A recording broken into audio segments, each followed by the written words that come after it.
नमस्कार सबै आजका अतिथिज्यूहरू लगायत उपस्थित सबै प्राध्यापकज्यूहरूमा म दिलनाथ दङ्गाल यो आजको कार्यक्रमको यो हाम्रो कार्यक्रमको यो 59औं श्रृङ्खला हो र यो 59औं श्रृङ्खलामा हाम्रा आजका विशेष अतिथिहरूमा प्राध्यापक डाक्टर विनिल अरिया सर हुनुहुन्छ। विनिल अरिया सरलाई म नमस्कार र स्वागत गर्न चाहन्छु। विनिल सर, प्राध्यापक डाक्टर विनिल अरियाल सर। त्यसै गरी हाम्रो अर्को अतिथि हुनुहुन्छ प्राडा महानन्द चालिसे सर। सर नमस्कार, सरलाई म नमस्कार र स्वागत गर्न चाहन्छु। त्यसै गरी हाम्रो तेस्रो अतिथिज्यू हुनुहुन्छ सहप्राध्यापक डाक्टर गङ्गा गौतम सर। नमस्कार सर, सर स्वागत छ। र आजको हाम्रो कार्यक्रमको शीर्षक चाहिँ लकडाउनमा अनलाइन शिक्षा सम्भावना र चुनौती भनेर राखेका छौँ। र मैले थोरै हाम्रो कार्यक्रमको थोरै जानकारी गराउन चाहे। यहाँ हाम्रो विशिष्ट व्यक्तित्वहरू आउनुभएको, हाम्रो अभिभावकहरू, अनलाइनको अभिभावकहरू आउनुभएको सन्दर्भमा हामीले यो लकडाउन सुरु भएदेखि नै विशेष गरेर हाम्रो विष्णु अरियाल सरसँगको सहकार्यमा केही समय 1 हप्ता 10 दिन जति चाहिँ यो त्रिवीका साथीहरूलाई हामीले अनलाइन क्लासहरू चलायौँ भने चैत्र 26 गतेदेखि चाहिँ मैले चाहिँ यो जुम मार्फत नै सिङ्गल चाहिँ क्लासहरू चलाउँदै आउने क्रममा आज 69औं श्रृङ्खला हो, यो 69औं क्लास हो। र म एउटा अर्थशास्त्रको विद्यार्थी, करको विद्यार्थी भएको हिसाबले मैले सुरुमा चाहिँ लकडाउन सुरु भइसकिसकेपछि यो त्रिभुवन विश्वविद्यालयका विशेष गरेर अर्थशास्त्र पढ्ने विद्यार्थीहरू हाम्रो 19वटा कलेजमा चाहिँ मास्टर डिग्री पढाइ हुँदो रहेछ अर्थशास्त्रको त्रिवीको। यी विद्यार्थीहरूलाई मोनोटोनस नहोस् र मसँग मैले जानेको केही आइडियाहरू पनि सेयर गरौँ भन्ने उद्देश्यले मैले केही करका क्लासहरू सुरु गरेको थिएँ। मैले आफैले विभिन्न कलेजका प्राध्यापकहरू र कर कार्यालयका सरहरू पनि, प्रमुखहरू पनि आएर ती क्लासहरू गरिदिनु भयो। त्यसमा उहाँहरूप्रति मैले आभार व्यक्त गर्नुपर्ने हुन्छ। र त्यसपछि चाहिँ यो चाहिँ कोरोनाले अर्थतन्त्रका विभिन्न क्षेत्रमा पारेको असरको चाहिँ केही छलफल गरौँ भन्ने सल्लाह भयो हाम्रो बिचमा। र त्यसपछि पहिला म थिएँ, पछि हामीमा परिणत भयौँ, साथीहरूले सहयोग गर्दै जानुभयो, प्राध्यापक र विद्यार्थी साथीहरूको पनि सहयोगमा मैले कोरोनाले अर्थतन्त्रमा पारेका विभिन्न असरहरू भनेर, जस्तै शिक्षामा पारेको असर शिक्षाविदहरूलाई ल्याएर, जस्तै हाम्रो चाहिँ वासुदेव काफ्ले, प्राडा वासुदेव काफ्ले सर, आदरणीय सर आइदिनु भयो। त्यस्तै गरिकन स्वास्थ्यमा पारेको प्रभाव भनेर हाम्रो चाहिँ शेरबहादुर डाक्टर साहब आउनु भएको थियो। त्यस्तै गरिकन चाहिँ अरू क्षेत्रहरू, अन्य विभिन्न सामाजिक क्षेत्र, औद्योगिक क्षेत्रहरू, ब्याङ्किङ क्षेत्रमा पार्ने प्रभाव भनेर पूर्व गभर्नर सर आउनु भएको थियो। यसरी हामीले चाहिँ विभिन्न क्षेत्रमा पारेका असरहरू भनेर चाहिँ छलफल चलायौँ भने तेस्रो समयमा चाहिँ हामीले तेस्रो भागको रूपमा चाहिँ यो बजेट आइसकेपछि कस्तो आउँछ बजेट, र बजेट आइसकेपछि कस्तो आयो भनेर बजेटसँग सम्बन्धित रहेर कार्यक्रमहरू सञ्चालन गऱ्यौँ, जसमा 3 जना पूर्व अर्थ सचिवहरू, 2 जना पूर्व अर्थमन्त्रीहरू आइदिनु भयो। त्यस्तै पूर्व ऊर्जा मन्त्री पनि आउनु भएको थियो।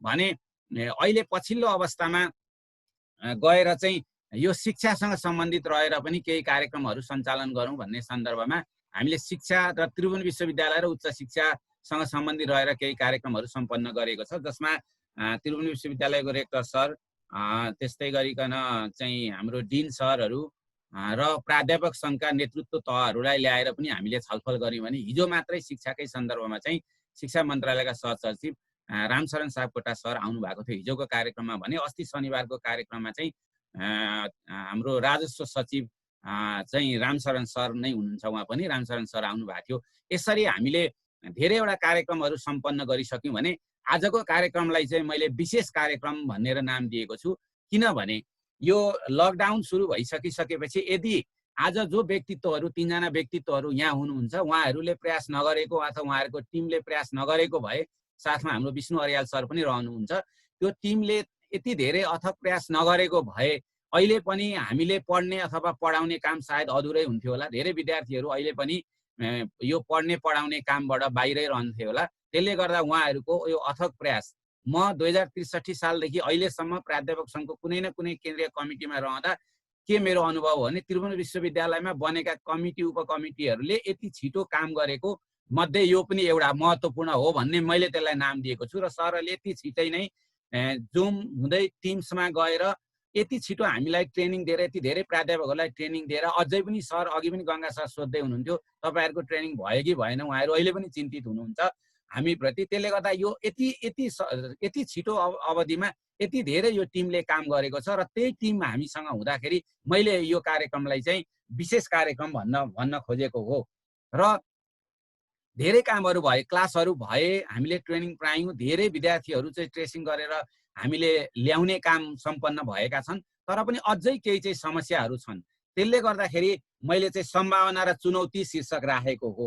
र अझै पनि जस्तै ब्याचलर्सका क्लासहरू भएका छैनन्, परीक्षा के हुने भन्ने अहिले पनि टुङ्गो छैन, अथवा हामी भर्खर सुरुवात गरेको हुनाले परीक्षा कसरी हुन्छ त, यो अनलाइनबाट परीक्षा हुन्छ कि हुँदैन, विकसित देशहरूमा त हुने गरेको छ, हाम्रोमा के छ भन्ने खालको जिज्ञासाहरू पनि छ। र अबको करिकुलम कस्तो हुन्छ, अथवा यसमा चाहिँ विभिन्न अनुशासनका कुराहरू पनि हुन्छन् यो अनलाइन एजुकेसनका हुना रहेछन्। मैले चाहिँ यो मानन्द सरका केही भिडियोहरू हेर्दाखेरि, सरको प्रत्यक्ष क्लासमा त म बस्न पाएको छैन, गङ्गा सरकोमा चाहिँ बस्ने अवसर मिलेको छ। ती भिडियोहरू हेर्दाखेरि पनि त्यहाँ चाहिँ कसरी बस्ने, कसरी क्लास चलाउने, प्राध्यापक विद्यार्थी अथवा अरू ब्याकग्राउन्डहरू कसरी गर्ने, यी अनुशासनका कुराहरू हुँदा रहेछन्। यी सबै कुराहरूको पेरिफेरीमा रहेर आजको चाहिँ हामी कार्यक्रम सम्पन्न गर्नेछौँ। र सबैभन्दा पहिला मैले चाहिँ यो त्रिवीले अहिलेसम्म के गर्यो त, अथवा त्रिभुवन विश्वविद्यालयले, मैले अघि नै भने एकदमै धेरै गर्यो। हामी प्राध्यापक र विद्यार्थीहरूले सरहरूको टिमलाई धेरै धेरै धन्यवाद दिन्छु। मैले धेरैवटा कार्यक्रम चलाउँदा भनेको पनि छु। तर पनि अब आज चाहिँ हामी यहाँ जति प्राध्यापक साथीहरू उपस्थित भएका छौँ, हामी लगभग प्राध्यापकहरू मात्रै छौँ। एक दुईजना मलाई प्राविधिक सहयोग गर्ने हाम्रो सुरेन्द्र भाइ र दिलासा चाहिँ उहाँहरू प्राध्यापक होइन, प्राविधिक सहयोग गरिराख्नु भएको छ पहिलादेखि नै, र आज पनि। बाँकी हामी जम्मै प्राध्यापकहरू नै छौँ। त्यसले गर्दाखेरि त्रिभुवन विश्वविद्यालयले अहिलेसम्म अनलाइन एजुकेसनमा के प्रगति गर्यो, के गर्यो, कसरी यहाँसम्मको अवस्था आइपुग्यो, सरहरूको धेरै दुःख गर्नुभएको छ सरहरूले। त्यसकारण त्रिवीले अहिलेसम्म के गर्यो भन्ने विषयमा रहेर आफ्ना भनाइहरू राखिदिनुको लागि मैले आदरणीय सहप्राध्यापक डाक्टर गङ्गा गौतम सरलाई अनुरोध गरेँ। Sir please.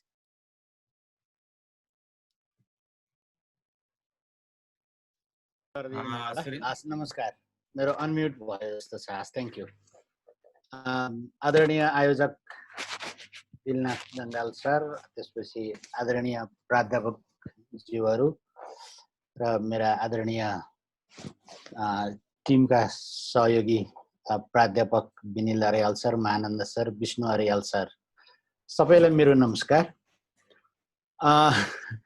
अलिकति दिलनाथ सरले मलाई यो एउटा क्रोनोलोजिकल हिसाबले हामीले के गर्यौँ भन्ने कुरा राखिदिने भन्नुभयो हुनाले म चाहिँ छोटकरीमा, हुन त योभन्दा पहिलाको फोरममा पनि मैले त्यही लाइनमा कुरा गरेका थिएँ, तर मैले आज चाहिँ त्यो आजको यो छलफलको विषयवस्तुको जुन पोस्टर थियो, सम्भावना र चुनौती भन्ने विषय, सम्भावना र चुनौती भन्ने विषय भएको हुनाले मैले सम्भावनाको 4-5वटा बुँदा र चुनौतीको 4-5वटा बुँदा बनाएको थिएँ। सर त्यो यसैमा आउला सर, यसैमा। दिलनाथ सरले चाहिँ हामीले के गर्न सकिन्छ भन्नुभयो हुनाले अनि मैले चाहिँ अब अलिकति त्यसलाई परिमार्जित गरेर यहाँहरु समक्ष मैले त्यो कुरा राख्ने अनुमति मागे। अब के गरे, हामीले के गर्यौं त भन्दाखेरि चाहिँ छोटकरीमा यहाँहरु सबैले त्यो अभियानमा संलग्न भयो भनेले मैले धेरै इलाबोरेट नगरिकन हामीले त्रिभुवन विश्वविद्यालयलाई लकडाउन पछि जुन लाइभ क्लासहरु हामीले सञ्चालन गरेका छौं, त्यो लाइभ क्लासहरु सञ्चालन गर्नको लागि त्रिभुवन विश्वविद्यालयको आर्किटेक्चरलाई भर्चुअल वर्ल्डमा लग्यौं। नम्बर 1 त्रिभुवन विश्वविद्यालयको संरचना जुन छ त्यो संरचनालाई आकाशमा लगेर राख्ने काम गर्यौं र हामीले पठन पाठन गर्ने, सम्पूर्ण पठन पाठन गर्ने विषयवस्तुहरुलाई चाहिँ त्यो आकाशको क्लासरुमसँग जोड्ने काम गरिरहेछौं। पहिलो काम चाहिँ हाम्रो त्यो भयो। अनि दोस्रो चाहिँ अब क्लासरुमहरु त सेटअप भए, पठन पाठन अलि भएन, त्यसैले पठन पाठनलाई सुचारु गर्नु पर्यो भनेर हामीले चाहिँ पठन पाठनमा संलग्न हुने शिक्षकहरुको तालिम सुरुवात गर्यौं। 6 घण्टाको तालिमको र हाम्रा 117 वटा टिचिङ युनिट भनेका छौं हामीले। त्यसमा चाहिँ जस्तो उदाहरणको लागि 62 वटा हाम्रा आङ्गिक क्याम्पसहरू अनि सेन्ट्रल डिपार्टमेन्टहरू गर्दाखेरि 117 ठाउँमा हाम्रो पढाइ हुन्छ। 117 ठाउँ मध्ये अहिले हाम्रो चाहिँ 92 वटा युनिटमा चाहिँ एकदम सुचारू रूपमा क्लासहरू भएको छ। 100% भएको छैन, कुनै कुनै ठाउँमा 100% भएको छ, कुनै कुनै ठाउँमा सुरुवात मात्रै भएको छ। तर केही युनिटहरूमा कक्षा सञ्चालन भएको छैन, तयारीमा छौँ भन्नुभएको छ। हामीले बेला बेला क्याम्पस चिफहरूसँग अनि शिक्षकहरूसँग छलफल गरिरहेछौँ र करिब करिब 9000 मध्ये हामीले 5000 जति शिक्षकहरूलाई तालिम दिएर सकिसक्यौँ लाइभ क्लासको विषयमा। अनि त्यसपछि हामीले चाहिँ अलिकति यो विद्यार्थीहरूलाई पनि यो युजर आइडीबाट कनेक्सन गऱ्यो भने यो लाइभ क्लास चाहिँ अलिक बढ्ता फलदायी हुन्छ। अन्यथा चाहिँ अघि हाम्रो सर दिलनाथ सरले भने जस्तै यो अलिकति यो पठन पाठन मात्रै हुने, म्याग्दीको सरले पनि भन्नुभएको थियो, पढाउने काम मात्रै हुने, सिक्ने काम भएको हो कि होइन भन्ने थाहा नहुने भएको हुनाले हामीले चाहिँ अलिकति फरक खालको त्यो सिकाउने पनि पद्धति भएको तालिम पनि दिने भन्ने किसिमको चाहिँ प्लानिङ हामीले गरिराखेका छौँ। अनि त्यसो भए हुनाले चाहिँ हामीले अहिले मुख्यतया रोकिएका क्लासहरूलाई चाहिँ कसरी सुचारू गर्न सकिन्छ भन्ने एउटा काम गरिरहेछौँ। अनि अर्को चाहिँ रोकिएको परीक्षाहरूलाई कसरी अगाडि बढाउन सकिन्छ भन्ने विषयमा पनि हामीले असाध्यै धेरै गृह कार्य गरेर 4 वटा मोडलहरू हामीले सजेस्ट गरेका छौँ र त्यो 4 वटा मोडल हाम्रो समितिको तर्फबाट रेक्टरको अध्यक्षतामा हाम्रो एउटा 10 सदस्यीय समिति छ। अनि त्यो सदस्यमा चाहिँ त्यो समितिमा चाहिँ हाम्रो रेक्टर अध्यक्ष हुनुहुन्छ, रजिस्ट्रार पनि हुनुहुन्छ, विष्णु अरियाल सर सदस्य सचिव हुनुहुन्छ, हामी 3 जना आजका स्पिकर पनि त्यसमा त्यो टिममा छौँ। त्यो टिमको तर्फबाट भर्खरै दुईटा हामीले अर्को थप रिपोर्ट, त्यो सुरुको चाहिँ जुन 4 जना दिलनाथ सरले भनेको कमिटी बाहेक त्यसपछि फेरि 2टा रिपोर्ट हामीले दिएको छौँ। त्यो 2टा रिपोर्टमा एउटा चाहिँ एक्जामको मोडल कस्तो हुनुपर्छ भन्ने विषयमा 4 वटा मोडल सहितको विनिल सर, मानन्द सरले त्यसमा हाइलाइट गर्नु होला, एउटा हामीले रिपोर्ट दिएको छौँ। अनि दोस्रो हामीले के दिएको छौँ भन्दाखेरि चाहिँ यो लाइभ क्लास चाहिँ कस्तो भयो भने अलिकति यो वान वे ट्राफिक भयो, सिकाइ सुनिश्चित भएन। त्यसो भए हुनाले सिकाइलाई सुनिश्चित कसरी गर्न सकिन्छ भन्ने विषयमा हामीले चाहिँ त्यो एउटा चाहिँ यो विश्वविद्यालयभित्र आइसिटी को प्रयोग गरिकन अनलाइनको पेडागोजीलाई कसरी राम्रो बनाएर सिकाइलाई सुनिश्चित गर्न सकिन्छ भन्ने विषयमा स्टडी गरेर त्यसको पनि हामीले रिपोर्ट दिएका छौँ। त्यो पेडागोजिकल पाटोको चाहिँ रिपोर्ट बनाउनेमा चाहिँ हामी 3 जना नै संलग्न थियौँ, मानन्द सर, विनिल सर र म। सायद विनिल सरले त्यसमा पछि हाइलाइट गर्नुहुन्छ होला, किनभने त्यो एकाडेमिक पाटो छ अनि कस्तो खालको मोडल हामीले दिन खोजेका छौँ भनेर। त्यसैले अहिले छोटकरीमा मैले अब अलिकति अन्तर्क्रियात्मक हुने भावनाले मैले धेरै हामीले कुरा गर्ने भन्दा पनि इन्गेजमेन्टको हिसाबले इन्टरेक्टिभ होस् भन्ने हिसाबले म जान खोजेको। छोटकरीमा भन्नुभन्दा अहिलेसम्म हामीले गरेको रोकिएको क्लासलाई भर्चुअल मोडबाट कसरी सञ्चालन गर्ने भन्ने विषयमा सुरुवात गऱ्यौँ, चलिराखेको छ, त्यसलाई अगाडि बढाउने क्रममा छौँ हामी। अनि त्यसको लागि शिक्षकहरूलाई तयारी गर्ने क्रममा छौँ हामी। विद्यार्थीहरूको ट्रेसिङ गरेर बढीभन्दा बढी विद्यार्थीलाई ल्याउने क्रममा छौँ हामी पहिलो। अनि दोस्रो काम चाहिँ हामीले के गरेका छौँ भने यो कोभिड-19 को जुन एउटा चुनौती छ, एउटा चाहिँ महामारी छ, त्यो महामारीलाई चाहिँ अवसरको रूपमा लिएर यही मौकामा विश्वविद्यालयभित्रको समग्र डिएनए भित्र इन्फर्मेसन एन्ड कम्युनिकेसन टेक्नोलोजीलाई कसरी इन्टिग्रेट गर्न सकिन्छ भन्ने कुराको सुरुवात हामी गर्दैछौँ र त्यसलाई चाहिँ सस्टेनेबल किसिमले लङ टर्मसम्म कसरी लान सकिन्छ भनेर त्यसको पनि योजना बनाएर त्यो योजना अनुसार चाहिँ हामी अगाडि बढिरहेछौँ। त्यसैले हाम्रो अब भावी रणनीति के हो त भन्दाखेरि अहिलेसम्म भएका अनलाइनका पठन पाठनहरूलाई व्यवस्थित गर्दै र त्यसमा गुणस्तरको सुनिश्चितता गर्दै अनि त्यसको एसेसमेन्ट पाटोलाई पनि सुदृढ बनाउँदै अनि निकट भविष्यमा पोस्ट कोभिडको कन्टेक्स्टमा चाहिँ यो प्रविधियुक्त शिक्षाको सुनिश्चित गर्दै केही क्लासहरू चाहिँ प्रत्यक्ष कक्षा कोठाको पद्धतिबाट चलाउने, केही कार्यक्रमहरूलाई चाहिँ अनलाइनको पद्धतिबाट चलाउने भन्ने किसिमले एउटा दीर्घकालीन सोचका साथ यो अवसरलाई प्रयोग गरेर हामी अगाडि बढ्न खोजिरहेछौँ मैले गोलमटोलको हिसाबले अहिले यति मात्रै राखेँ। पछि अन्तर्क्रियाको क्रममा जाँदाखेरि स्पेसिफिक मुद्दामा चाहिँ हामी जाउँला र यो परीक्षाको पाटो र अनि त्यसपछि यो पठन पाठनमा पेडागोजीलाई सुनिश्चित गर्ने पाटोमा चाहिँ म पछि हाम्रो विद्वान सरहरूले चाहिँ त्यसलाई अलिकति इलाबोरेट गर्नु होला भनेर त्यो स्पेस उहाँहरूलाई राख्दै अहिले मैले यति मात्रै भने। Over to you Dilnath sir. Thank you. Thank you doctor साहब, गङ्गा सर। अब यसपछि दोस्रो वक्ताको रूपमा प्राध्यापक डाक्टर महानन्द चालिसे सर हुनुहुन्छ।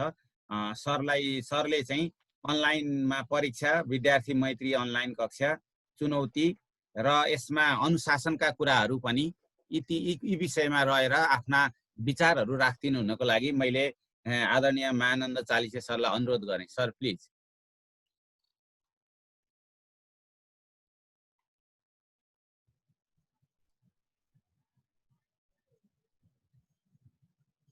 सर हजुरको अनम्युट भएको हो कि सर?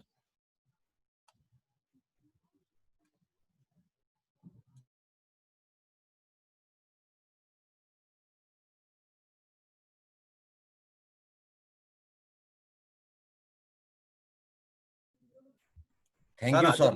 सरले बन्द गरिदिनु भएको रहेछ, मैले त यहाँबाट खोल्नै सकिनँ नि सर। धन्यवाद डाक्टर दिलनाथ डङ्गाल सर। मलाई गजब के लाग्यो भने नि सर, तपाईँले यो लकडाउन पछि 69औं कि 79औं सिरिज भन्नुभयो। I really appreciate because we need such type of the energy कि फ्रम द प्रोफेसरको रियली यो I am very much happy है सर। यो वास्तवमा यो हामी सबैले नि यो गर्ने भने त हेर्नुहोस् कस्तो हुन्थ्यो होला है। अब हामी यहाँ अहिले देख्छौँ कतिपय यो लकडाउनमा के गर्ने कसो गर्ने भनेर पुरै। अब मैले त अन्यथा नलिनु होला, दाढी पालेर आनन्द बस्ने मान्छेहरू पनि छन् है। मैले दाढी पाल्ने साथीहरूलाई फेरि गाली गर्न खोजे होइन, माफ दिनुहोस्।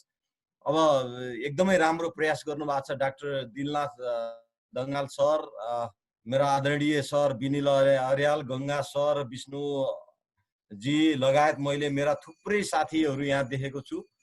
सबैलाई मैले एकमुष्ट चाहिँ अभिवादन र चाहिँ हार्दिक नमन गर्दै आफ्नो यो महत्त्वपूर्ण मौका दिनुभयो। यसको लागि आफ्ना केही कुराहरू मैले थोरै स्लाइड चाहिँ छ मेरो, थोरै स्लाइड चाहिँ मैले 10 मिनटमा सरले मलाई यो स्लाइड सेयर गर्नको लागि डिसेबल रहेछ सर।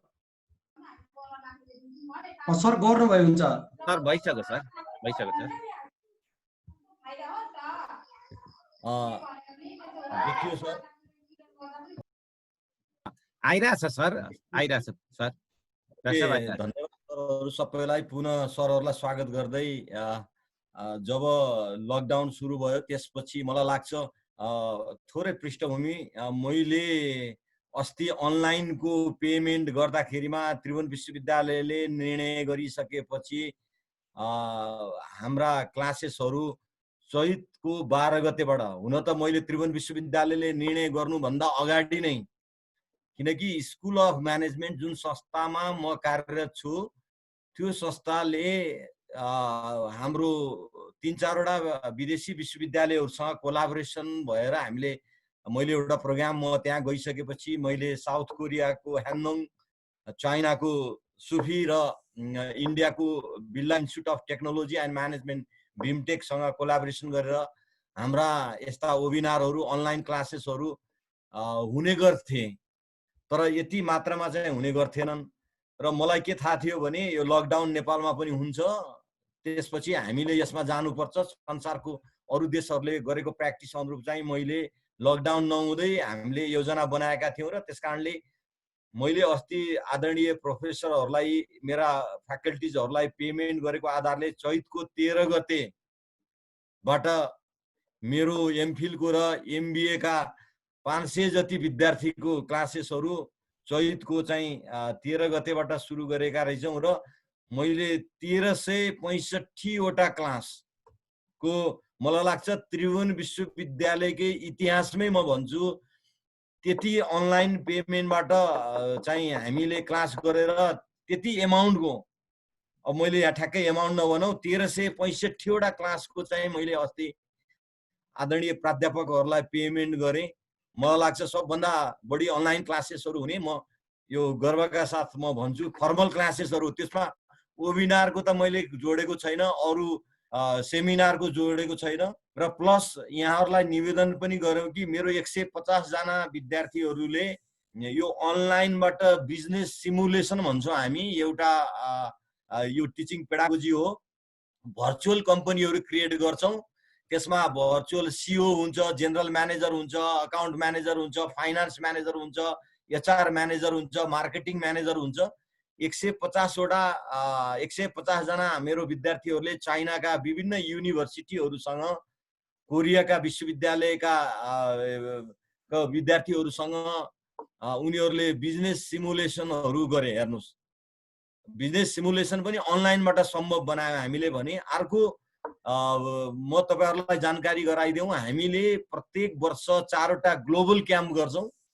एउटा क्याम्प साउथ कोरियामा हुन्छ, 3टा क्याम्प नेपालमा हुन्छ। त्यो ग्लोबल क्याम्पको साउथ कोरियामा हुने ग्लोबल क्याम्प चाहिँ यो पेन्डेमिकको कारणले गर्दा हामीले गर्न सकेनौं र त्यसलाई पनि मैले अनलाइनबाट इन्टेन्सिभ क्याम्प हुन्छ। 4 दिन विद्यार्थीहरू पुरै डे नाइट पुरै खट्छ। हेर्नुस् हैन, त्यो उनीहरू इन्क्युबेसन सेन्टर भन्छौं हामी। इन्क्युबेसन सेन्टर जस्तै 4 दिनसम्म विद्यार्थीहरूले दिन रात खटेर एउटा नयाँ इनोभेटिभ प्रोजेक्टहरू सोशल एन्टरप्रेन्योरमा उनीहरूले त्यो डिजाइन गर्छ। त्यो पनि हामीले आदरणीय भाइस चान्सलर सर त्रिभुवन विश्वविद्यालयको आदरणीय भिसी सरले नै त्यो कार्यक्रमको उद्घाटन अनलाइनबाटै गर्नुभयो। त्यहाँ चाहिँ कोरियन प्रोफेसर, नेपाली प्रोफेसरहरू बसेर हामीले 4 दिन चाहिँ मलाई लाग्छ दिनको 14 घण्टादेखि 18 घण्टा मसँग रेकर्ड छ। हामी विद्यार्थीसित अनलाइनमै कन्टिन्युअसली विभिन्न रेगुलरली 3 घण्टा होइन, हेर्नुस् बिहान विद्यार्थी 7 बजे जोइन गरेको कन्टिन्युअसली हामीले ब्रेक टाइम बिचमा लन्च टाइम डिनर टाइम दिन्थ्यौं। त्यसरी पनि हामीले एउटा ग्लोबल क्याम्प सम्पादन गर्यौं र सक्सेसफुल्ली त्यसको फिडब्याकहरू हेर्यौं भने सक्सेसफुल्ली नै भयो। भनेपछि यदि तपाई हामीसित इच्छा शक्ति हुँदो रहेछ भने, त्यो चाहना हुँदो रहेछ भने हामी गर्न सक्ने रहेछौं भन्ने कुरा चाहिँ म प्रमाणित भएको छु र मैले मेरो स्कुल अफ म्यानेजमेन्टमा प्रमाणित गरिदिएको छु। यो कुराहरू निवेदन गर्दै यहाँहरूलाई मेरो आजको केही इन्फर्मेसनहरू, मेरा केही अर्ग्यानिक इन्फर्मेसनहरू छन्, मैले भोगेका केही एक्सपिरियन्सहरू छन्। अहिले टेक्निकल कुरामा आदरणीय विनिल सर लगायत हाम्रा आदरणीय गंगा सरले कुरा गर्नुहुनेछ। त्यही के मेरा केही अर्ग्यानिक कुराहरूमा म यहाँसँग राख्छु। र अहिले कस्तो छ भने हेर्नुस्, यो पेन्डेमिक भन्दा पनि प्यानिक चाहिँ एकदम फास्टर स्पिड भइरहेको देख्छौँ हामी हैन।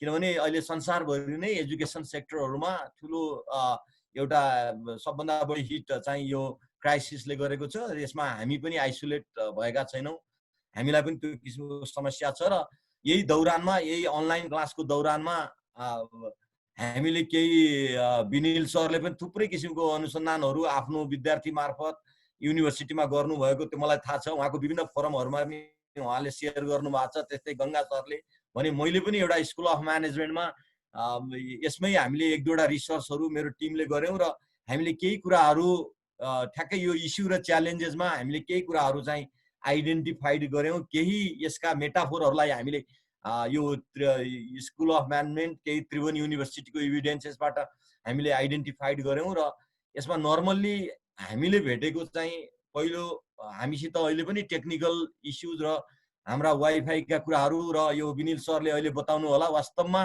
त्रिभुवन विश्वविद्यालयमा अहिले विरोध गर्नेले त विरोध गर्दा धेरै हुन्छ हेर्नुहोस्, तर एउटा ऐतिहासिक काम भएको छ कि त्यो लकडाउनको बेलामा पनि हामी नेपाल टेलिकममै गएर फिजिकल्ली नेपाल टेलिकमसँग डायलग गरेर यो विद्यार्थीलाई कसरी राहत दिन सकिन्छ भन्ने कुराहरू टेक्निकल पार्टहरुमा, यो वाइफाईका कुराहरुमा, इन्टरनेटका क्वालिटीका कुराहरुमा हामीले फिजिकल्ली पनि त्यही गएर हामीले त्यसमा काम गर्यौं र केही त्यसमा राहतहरु पनि भएको छ भने अहिले पनि हामी त्यो समस्याहरु केही टेक्निकल इश्यूजमा डेफिनेटली अहिले इलेक्ट्रिसिटीकै कुरा गर्ने भने 85 देखि 90% चाहिँ मात्र नेपालमा इलेक्ट्रिफिकेसनको कुरा, त्यस्तै 65-70% चाहिँ वाइफाई र इन्टरनेटको फ्यासिलिटिजको अवस्थामा यो टेक्निकल इश्यू चाहिँ एउटा मेजर च्यालेन्जेसको रूपमा चाहिँ अहिले देखिएको, आजको दिनमा पनि देखिएको छ।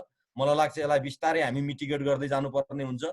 अर्को हामीले बुझेको के भने यो डिजिटल लिटरेसीमा एकदमै ठुलो समस्या र यो कस्तो भने सिक्न पनि प्रयास नगर्ने, हामी प्रोफेसरहरू जान्ने पनि प्रयास नगर्ने, हामी प्रोफेसरहरू चाहिँ त्यसलाई अलिकति कोप गर्नुपर्छ भन्ने पनि प्रयास नगर्ने। किनभने कतिपय कुराहरू तपाईँ हामीलाई कसैले यो चाहिँ सिकाइदिने भन्दा पनि यो लर्निङ बाई डुइङ, म आफूले सिक्नुपर्छ, म आफूले प्रयास गर्नुपर्छ भन्ने परिदृश्य चाहिँ आजको दिनमा पनि फ्र्याङ्कली स्पिकिङ भएको छैन।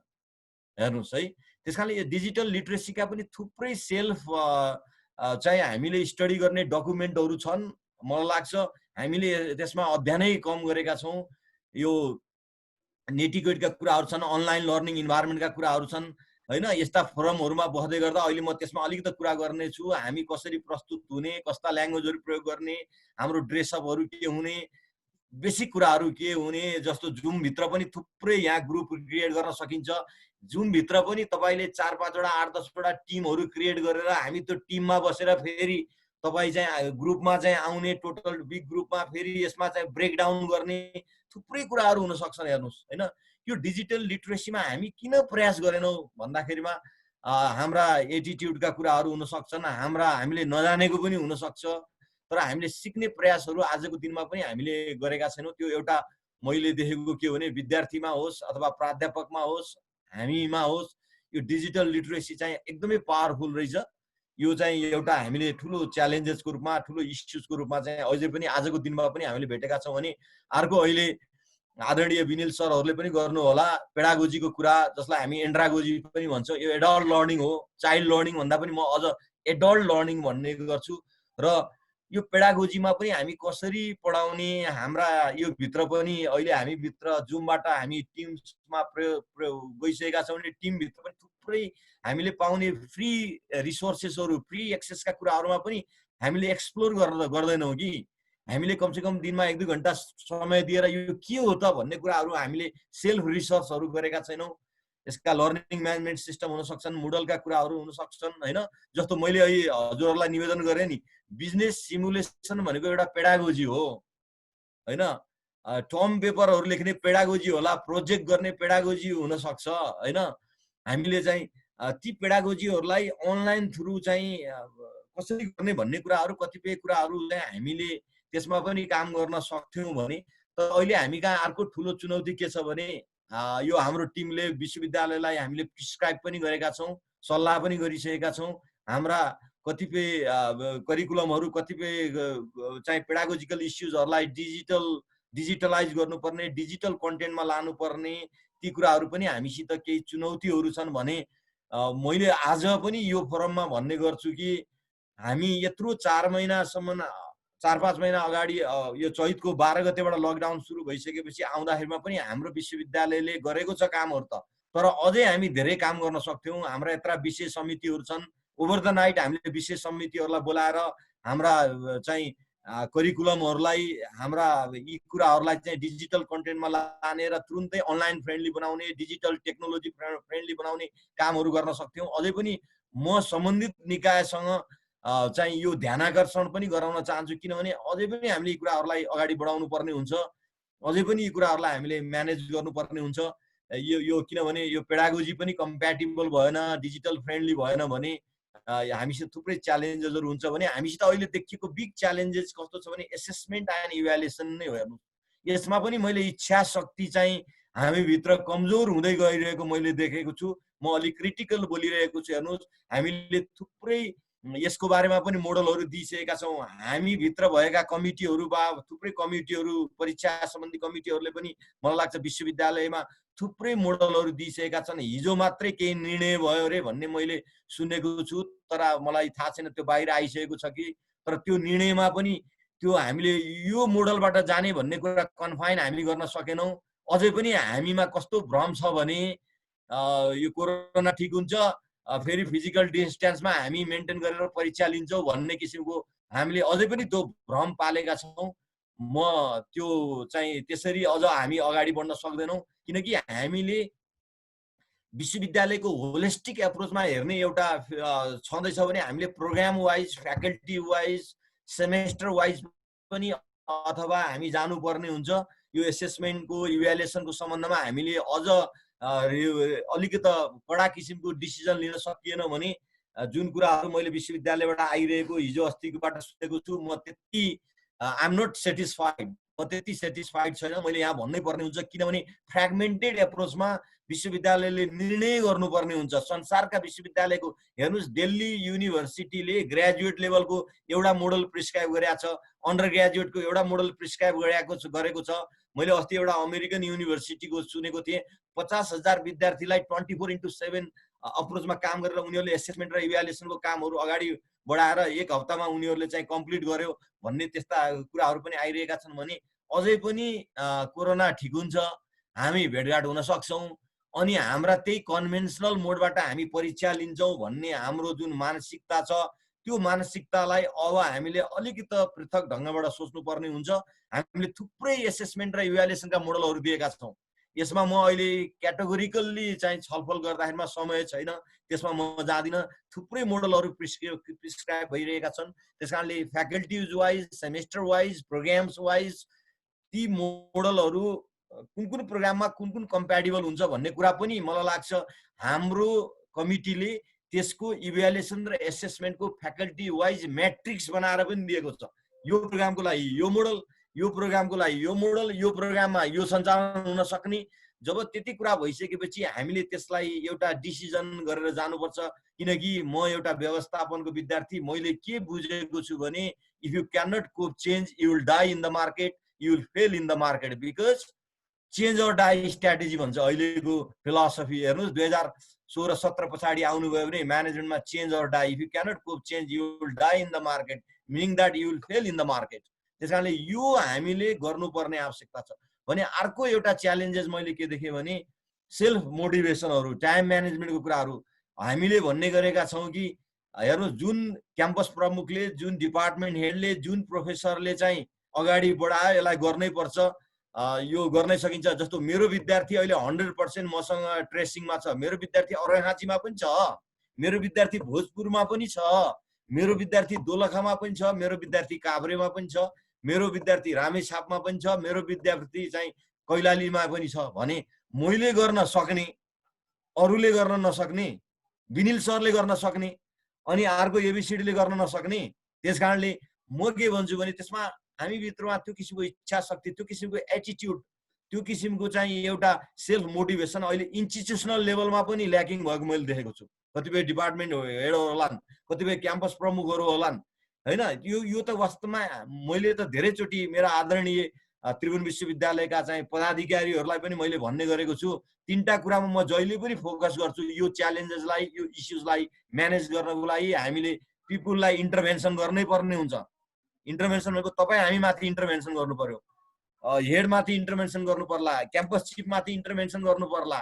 अर्को तपाईँले के त भन्दा टेक्नोलोजी इन्टरभेन्सन गर्नु पर्यो। टेक्नोलोजिकल्ली पनि विश्वविद्यालयले के गर्नुपर्ने हो, कसो गर्नुपर्ने हो, त्यसरी चाहिँ इन्टरभेन्सन गर्नु पर्यो। भने स्ट्रक्चरमा नि इन्टरभेन्सन गर्नु पर्यो। अब दिन कार्यालयले मात्रै सबै परीक्षा चाहिँ सञ्चालन गरेर अथवा बल्खुले मात्रै परीक्षा सञ्चालन गरेर एकचोटिलाई कोभिडको कारणले भनेर हामीले क्याम्पस लेभलमा अथवा कुनै त्यस्तो किसिमको संरचना तयार गरेर हामी जान किन नहुने।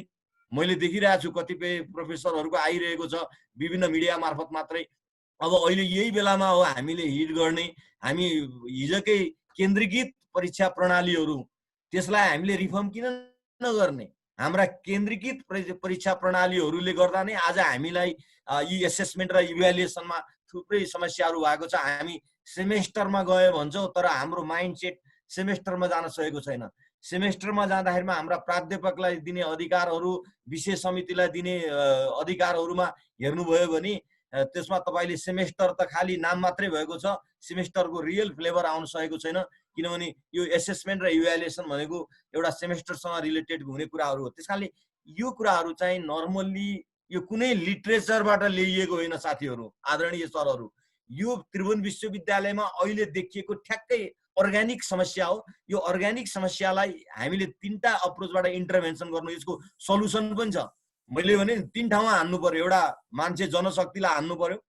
हेर्नुहोस् होइन, हामीसित कतिपय प्राध्यापकहरूसित मेलै आइडी थिएन भने कमसेकम कोरोनाले त प्राध्यापकहरूले अहिले मेल खोल्न थाले, ट्युको आइडीहरू पाउन थाल्यो, इन्टरभेन्सन त सुरु भएको छ नि। तर त्यो इन्टरभेन्सनको म्याग्निच्युड बढाउनु पर्यो। जहाँसम्म मलाई लाग्छ टेक्नोलोजीमा अब हामीले आइटी सेन्टर र इनोभेसन सेन्टर भनेर हामीले टेक्नोलोजीमा पनि संरचनात्मक सुधारहरू स्ट्रक्चरल चेन्जहरू गर्नुपर्छ भनेर पनि हामीले सुझावहरू दिएका छौँ। मलाई लाग्छ विश्वविद्यालय त्यसमा एकदमै पोजिटिभ छ र त्यो संरचनात्मक सुधारलाई पनि युनिभर्सिटी चाहिँ एकदम पोजिटिभ देखिएको छ। तर त्यो पोजिटिभिटीलाई अलि फास्टमा जानुपर्छ भन्ने मात्रै चाहिँ मेरो हो भने त्यसमा अरू प्रविधिका कुराहरूदेखि लिएर सबै कुराहरूमा चाहिँ हामी गयौँ भने यो समस्या साथसाथै यी समाधानहरू पनि गर्न सक्छौँ भन्ने कुराहरू। अब म यसमा त्यति बढी जाँदिनँ। यो पेडागोजीको केसमा अहिले आदरणीय विनिल सर पनि यसमा आउनुहुन्छ होइन। अब मैले थोरै गरेको हेर्नुहोस्, यही अनलाइनको बेलामा पनि मैले चाहिँ हेर्नुहोस् यो लर्निङ कन्ट्र्याक्ट भन्दो रहेछ, यो विद्यार्थीको एक्सपेक्टेसन बुझ्ने, टिचरहरूको हामी जुन डिसिमिनेसन प्लान भने जस्तै यो अनलाइनमा हामी डिस्कसनहरू गऱ्यौँ, हामी लेक्चर गर्न सक्छौँ, सेल्फ डाइरेक्टेड लर्निङहरू, मेन्टरसिपहरू, प्रोजेक्ट टर्म पेपरहरू, कोलाबरेटिभ लर्निङहरू, case study, forum, webinar, panel discussion, यो सबै कामहरू अनलाइनमा गर्न सकियो त। मसँग रेकर्ड छ। यहाँहरूलाई त्यसको कसरी, यसको खालि यो गफ मात्रै होइन कि यो एक्सन प्लान के हो त, यसको एक्सन स्ट्राटेजी कसरी गर्नुभयो भनेर तपाईँहरू यदि मका आउनुहुन्छ भने I can produce the document also, how I have conducted the term paper, how I have conducted the project work, how I have materialized the collaborative learning. I have documents. I have materialized all these sort of things. त्यस कारणले why don't we start all these sort of things हैन। हामीले यो कुरालाई किन सुरु गर्न सक्दैनौँ भन्ने कुरा मात्रै मेरो चाहिँ यहाँनिर चाहिँ एउटा आफ्नो यहाँहरुसित अनुरोध मैले राख्न चाहे। र अब अर्को महत्त्वपूर्ण पक्ष भने कस्तो देखिएको छ भने यही अनलाइनमा पनि मैले धेरै ठाउँमा देख्ने छु, कतिपय वेबिनार र सेमिनारहरूमा पनि अब हामी बसिरहेका छौँ तर कतिपय साथीभाइहरू मोबाइल यसो गर्नुहुन्छ अनि सुतेको देखिया हुन्छ। उहाँहरूको पोजिसनिङको कुरा हुन सक्छ, उहाँहरू चाहिँ कुन ड्रेसमा बस्नु भएको छ, कस्तो ल्याङ्ग्वेज प्रयोग गर्नु भएको छ। मलाई यहाँ यसो हेरेँ मैले यो च्याटलाई चाहिँ यहाँ उहाँहरूले त हजुरहरूले डिसेबल गर्नुभएको रहेछ। यो डिसेबल गर्नुको पछाडि नि त केही रिजन, केही समस्या आएर डिसेबल गर्नु पर्यो होला हैन दिलनाथ सर। मैले यहाँ च्याट बक्समा चाहिँ डिसेबल गरेको भेटेँ। किन डिसेबल गर्यो भने हामीले कस्तो ल्याङ्ग्वेज लेख्ने, कस्तो चाहिँ शब्दहरू प्रयोग गर्ने, कसरी कुराकानी गर्ने भन्ने कुरा केही त्यहाँ अलिकति केही राम्रो इन्फर्मेसन नआएको हुनाले मलाई लाग्छ यो डिसेबल भएको हुन सक्छ। त्यसकारणले धेरै सानसाना कुराहरू माइक्रो लेभलबाट हामीले जस्तो कहिलेकाहीँ हामी भन्छौँ नि यो प्रोफेसर, यही कुरा गर्दा नि प्रोफेसर भनेर युज गर्ने कि डक्टर भन्ने कि हैन, मिस्टर भन्ने कि मिस भन्ने कि हैन, कस्तो शब्दहरू प्रयोग गर्ने, हामीले इन्स्ट्रक्टरलाई कसरी बोलाउने, प्रोफेसरलाई कसरी बोलाउने, ल्याङ्ग्वेजहरू चाहिँ कस्तो रेस्पेक्टफुल टर्नहरूको प्रयोग गर्ने, कम्युनिकेसन गर्दाखेरिमा स्पेलिङ ग्रामरको कुराहरू कहिलेकाहीँ हामी बोल्छौँ नि यो स्ल्याङ ल्याङ्ग्वेजहरू पनि बोल्न पाइँदैन भन्छ, त्यो त वाट्सएप भने हुन्छ हैन। अनि यु लेख्ने ठाउँमा यु मात्रै लेख्या हो कि।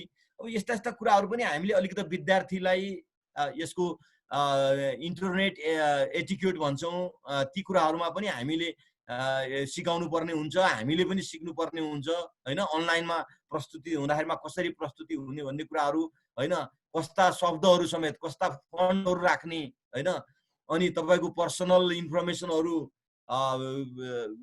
त्यहाँ एक्जिबिट गर्ने कि नगर्ने हैन, प्राइभेट बक्सहरू भन्ने हुन्छ, don't abuse the chat box भन्छ, बी काइन्ड एन्ड प्रोफेसनलिजमको कुराहरू हुन्छ, अनि मान्छेको प्राइभेसीलाई रेस्पेक्ट गर्नुपर्ने कुराहरू हुन सक्छ हैन।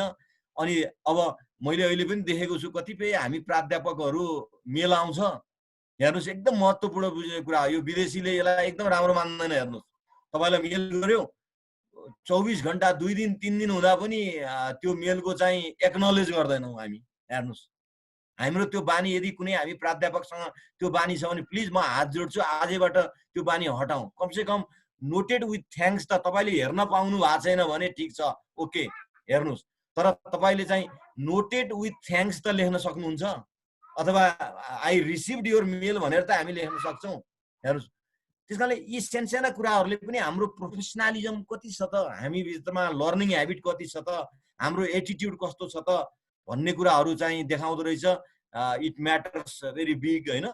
अनि make your self look good अनलाइनमा बस्दा पनि हामी कसरी प्रस्तुत हुने, यी सबै कुराहरू चाहिँ के त भन्दाखेरिमा यो महत्त्वपूर्ण कुरा हो। र मैले मेरो अझ आफ्नो पर्सनल एक्सपिरियन्सलाई जस्तो यसमा अहिले विनिल सरले पनि कुरा गर्नुहुनेछ। हामी जुमबाट टिममा गयौँ, हामी लाइसेन्सिङको कुराहरू गऱ्यौँ, हामीले थुप्रै काम गरेका छौँ। म त दावासँग भन्छु कि त्रिभुवन विश्वविद्यालयको इतिहासमा हेर्नुहोस्, यो यदि हामीले बनाएका डकुमेन्टहरू, हामीले गरेका कामहरू एउटा ऐतिहासिक चाहिँ एउटा दस्तावेजको रूपमा चाहिँ रहने स्थितिमा छ। किनभने हामी सबैले एप्रिसिएटिभ एप्रोचबाट जानुपर्ने हुन्छ होइन। अब भन्न मान्छेलाई त सजिलो छ कि अब के भएको छ र के आउटकम निस्क्यो र भन्ने हुन्छ हेर्नुहोस्। तर हामीले जुन यो कमिटीले काम गरेको छ, जुन कमिटीले हामीले रिपोर्टहरू दिएका छौँ, हामी भनेका इम्प्लिमेन्टिङ बडीमा बस्ने मान्छे होइनौँ। हामीले पोलिसीहरू, हामीले गाइडलाइन्सहरू, हामीले त्यसका डकुमेन्टहरू, हामीले त्यसका चाहिँ अवधारणाहरू, हामीले सम्पूर्ण प्रधान परीक्षासम्मका हामीले विनिल सरले हामीले एउटा त्यसका कन्सेप्चुअल फ्रेमवर्कहरू, त्यसका सर्ट टर्ममा कसरी जाने, क्राइसिस म्यानेजमेन्टमा कसरी जाने, मिडियम टर्ममा कसरी जाने र भोलि लङ टर्ममा मलाई यति कन्फिडेन्ट भएको छ कि यो टिममा काम गर्दै गर्दा भोलि मैले एउटा अनलाइन MBA भनेर छुट्टै प्रोग्राम चलाउन सक्छु भन्ने कन्फिडेन्ट मलाई डेभलप भएको छ। कन्फिडेन्ट होइन, this is a reality also. मैले भोलि अनलाइन MPhil प्रोग्राम सञ्चालन गर्छु भन्ने कन्फिडेन्ट मलाई डेभलप भएको छ। म चलाउन सक्छु, मसँग त्यो पूर्वाधारहरू मैले सुरु गरिसकेको छु, मसँग त्यो नलेज र स्किल र त्यो ट्यालेन्टहरू मैले डेभलप गरिसकेको छु भने काम हुँदो रहेछ नि त। त्यसले गर्दा अब यो कुराहरूलाई अलिकति अब हाम्रो डिजिटल बेस्डका चाहिँ पेडागोजिकल कुराहरूलाई हामीले चाहिँ अलिकति चाहिँ सुधार गर्दै जानुपर्ने हुनसक्छ। हामीमा यो लिन फरवर्ड बिहेभियर भन्छ, यो इन्टरेक्टिभ भन्छ, टेक एडभान्टेज अफ इन्टरेक्टिभिटी, यो अनलाइन पर्सपेक्टिभमा यो कुराहरूमा पनि थुप्रै सुधार गर्नुपर्ने क्लास रुमका नर्म्सहरू भयो होइन। क्लासरुममा अहिले पनि मैले थुप्रै कुरा गरेँ, जस्तो फ्लिप क्लासरुम एप्रोचलाई बढी प्रयोग गर्नुपर्ने। यस्तो अनलाइनहरूमा हामीले कुनै कुरा डिस्कसन गर्नु छ भने डिस्कसन गर्नुभन्दा अगाडि नै हामी मेटेरियलहरू दिनु पर्यो, त्यसका डकुमेन्टहरू, प्रिलिमिनेरी रिडिङका कुराहरू चाहिँ देखि लिएर तपाईँको टेक्नोलोजीको चाहिँ डिभाइसेसहरूको कन्डिसनदेखि लिएर होइन। किनभने फेरि कहिलेकाहीँ हामी मास्टरहरू बोल्दै गर्दा हामी सबै कुरा हामीलाई थाहा छ, मास्टर अफ एभ्रिथिङ भन्ने कुराहरू पनि हामी हुन्छौँ। तर हामी के बुझ्छौँ भने हामी फास्ट छौँ भने हाम्रो विद्यार्थीहरू इभन फास्टर छ अहिलेको अवस्थामा हेर्नुहोस्। किनभने विद्यार्थीहरूको हाम्रो यो रेन्ज अफ एबिलिटिजहरू सबैको फरक हुनसक्छ, उसको प्रोसेसिङ टाइम फरक हुनसक्छ। अहिले भनिरहेका कुराहरू कसैले भेरी फास्ट क्याच गरेको हुनसक्छ भने कसैलाई केही समय लाग्न सक्छ। विद्यार्थीहरूको कम्पिटेन्सिज क्यापाबिलिटिजहरू पनि फरक हुनसक्छ। त्यो हिसाबले हामीले व्यवहार गर्दै जानुपर्छ। त्यो हिसाबले हामीले त्यो किसिम रिसोर्सेसहरूलाई एसेसिबल गर्दै जानुपर्ने हुन्छ। त्यो हिसाबले हामीले लर्निङ म्यानेजमेन्ट सिस्टमदेखि लिएर अब यो विश्वविद्यालयमा हामीले एउटा पेडागोजीको हिसाबले पनि हामीले केही डकुमेन्टहरू प्रोड्युस गरेर हामीले सबमिट गरिसकेका छौँ। मोडलका कुरा हुन सक्छन्, लर्निङ म्यानेजमेन्ट सिस्टमका कुरा हुन सक्छन्। ती कुराहरूलाई पनि हामीले डेभलप गर्दै जानुपर्छ र म्याक्सिमम विद्यार्थीहरूलाई इन्गेजिङ कसरी गर्ने भन्ने अप्रोचमा हामी जान सक्नु पर्यो होइन। विद्यार्थीहरूलाई अब मैले अस्ति एउटा हाम्रो कोरियन प्रोफेसरहरूसँग थियौँ। अब हामी कहाँ त कति सम्भव छ सम्भव छैन। कोरियन प्रोफेसरहरूले के भन्यो भने जुममै बस्दा पनि ओपन योर भिडियोज भन्यो क्या। उसले भिडियो क्लोज गरेर अब हो टेक्निकल गाह्रो होला कनेक्टिभिटी इन्टरनेटको, तर कोरियनहरू यति समेत कि भिडियो खोल्नै लगाए हेर्नु सबैको open your videos what you are doing there. ऊ त्यो भिडियो चाहिँ क्लोज गरेर सुनिरहेछ या बाहिर गइरहेछ होइन। जस्तो अब मैले हाम्रो यहाँ अहिले मैले सुरेन्द्र घिमिरे सरलाई देखेको छु। सुरेन्द्र घिमिरे सर चाहिँ भिडियोमा देखिनुहुन्न, सुनिरहनु भएको छ मेरो अब्जर्भेसन चाहिँ। तर सरले सुनिरहनु भएको छ कि छैन मलाई के थाहा होइन। अब खोल्नुभयो सुरेन्द्र सर, सरी है मैले एउटा एक्जाम्पल मात्रै दिएको। त्यस कारणले अब यी सम्पूर्ण कुराहरू हामीसित थोरै विद्यार्थी छन्, नेटको कनेक्सन छन् भने मैले त मेरो विद्यार्थीहरूलाई चाहिँ ओपन गर भन्छु। तर अब टिम्समा जाँदा कतिजनाको भिडियो देखिने कतिजनाको भिडियो नदेखिने त्यस्तो कुराहरू हुन सक्छन्। यो डिस्कसनहरूलाई हामीले ट्रान्जिसनमा लान्छौँ। रेजिङ ह्यान्ड्सहरू भयो, सानो सानो कुराहरूले पनि तपाईँहरूको क्लासलाई यस्तो लाइभली बनाउन सक्छौँ हामीले। यो अनलाइनलाई हामी एकदमै लाइभली बनाउन सक्ने रहेछौँ होइन। त्यो कुराहरू अब वास्तवमा अहिले पनि के छ भन्दाखेरिमा यो अझै पनि हामी कहाँ हामीले सप्लिमेन्ट्री अप्रोचमै अनलाइनलाई हेरेका छौँ। त्यो दिस इज द रियालिटी हेर्नुहोस् होइन। कम्प्लिमेन्ट्री र सप्लिमेन्ट्री भन्दा सप्लिमेन्ट्री अप्रोचमै हामीले अनलाइनलाई हेरेका छौँ। तर भोलिका दिनहरूमा हामीले अनलाइन प्रोग्रामहरू एउटा फुल प्लेजमा हाम्रो लैजाने हो भने, जस्तो मैले अहिले भने online MBA online MPhil program जाने भने त्यो एउटा कम्प्लिमेन्ट्री एप्रोचमै जान सक्छ, त्यो एउटा फुल फ्लेज एप्रोचमै जान सक्छौँ। तर आजको अवस्थामा हामीले यो कोभिड र पेन्डेमिकको सिचुएसनले एउटा सप्लिमेन्ट्री एप्रोचमै हामीले हेरेका छौँ। तर किनभने फरक छ, फिजिकल क्लासरुममा हुने ह्युमन टचहरू अनलाइन क्लासेसहरूमा नहुन सक्छ।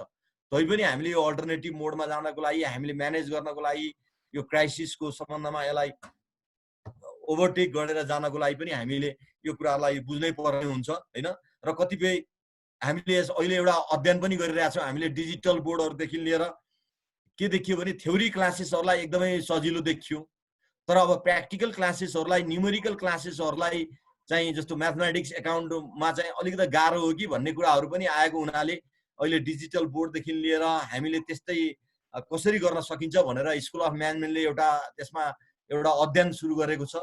मलाई लाग्छ त्यसमा पनि हामीले संसारमा भएका प्र्याक्टिसेसहरू, अरू भएका प्र्याक्टिसेसहरूको आधारले चाहिँ हामी काम गर्न सक्छौँ भन्ने मैले बुझेको छु।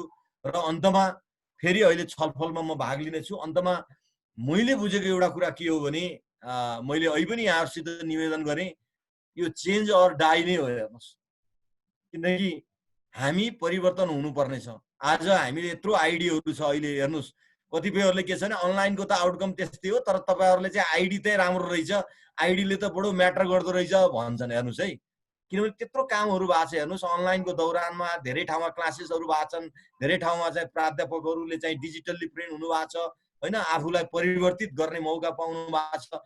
मेल आइडी नहुने प्राध्यापकहरूको मेल आइडीहरूबाट सुरुवात भएको छ। हाम्रो ट्युको चाहिँ इन्स्टिट्युसनल आइडीबाट चाहिँ ट्युमा चाहिँ अब अहिले चाहिँ ऊ भएको छ। अब तर यसमा चाहिँ मेरो अझै पनि देखाइ के हो भने, हामीले भनेका छौँ अब यी कुराहरूलाई पनि अलिकति विश्वविद्यालयको अथोरिटीले, विश्वविद्यालयको टप म्यानेजमेन्टले यसलाई इन्टरभेन्सन चाहिँ गर्नुपर्छ। हामीले भनेका छौँ अब कतिपय करेस्पोन्डेन्सहरू, कतिपय प्रोफेसरहरूको इन्स्टिट्युसनल आइडीबाट चाहिँ नआएको मेललाई चाहिँ हामी नमानौँ न। अनिवार्य रूपले तपाईँ अहिले अमेरिकामा कुनै हाम्रो म्यानेजमेन्टमा कस्तो छ भने, मलाई लाग्छ अरूमा पनि होला, मेरो थुप्रै अमेरिकन प्रोफेसर साथीहरूलाई मैले जिमेलबाट याहूबाट गरेँ भने उनीहरूले माइन्ड गर्छन्। हेर्नुहोस्, मलाई भन्यो मेरो प्रोफेसरहरू कतिले भनेका थिए कि you don't have your institutional mail ID, please यो mail through your institutional mail ID भन्छ। हेर्नुहोस्, द्याट लेभल अफ भ्यालिडिटी, हेर्नुहोस् हाम्रो रिकग्निजन्स। त्यसले गर्दा पनि हाम्रो केही सुरुवात भएको छ, केही राम्रो दिशातिर हामी बढेका छौँ। अब यसलाई अझ पनि तपाईँ हामीले काम गर्न सक्छौँ। डाक्टर दिलनाथ सरले अहिले 79औं सेसन सञ्चालन गरिरहनु भएको छ भने तपाईँ हामी प्रोफेसरहरूले सबैले त्यही स्पिरिटमा हामी काम गर्न सक्यौँ भने डेफिनेटली हामीले परिवर्तन गर्न सक्छौँ। विश्वविद्यालयमा हामीले विभिन्न किसिमले सुधार गर्न सक्छौँ। त्यसकारणले अन्तमा मैले यो चेन्ज अर डाई स्ट्र्याटेजीलाई नै लेट्स इन्टरनलाइज, यसलाई आत्मसात गरौँ, किनकि दिस इज द रियालिटी। त हामीले यसलाई कोप गर्न सकेनौँ भने हामी डेफिनेटली फेल हुन्छौँ, हामी पछाडि पर्छौँ। त्यसका र पछाडि परिसकेपछि हामी सबै कुराहरूमा पछाडि पर्यौँ भने हाम्रो development, personal growth, individual growth, institutional growth हुन सक्दैन। हामी किनभने सबै कुराहरू इक्विपमेन्टहरू, मलाई लाज लाग्छ कहिलेकाहीँ प्रोफेसरहरूले कमेन्ट गर्दा, विश्वविद्यालयले हामीलाई ल्यापटप दिन्छ, विश्वविद्यालयले हामीलाई वाइफाई दिन्छ।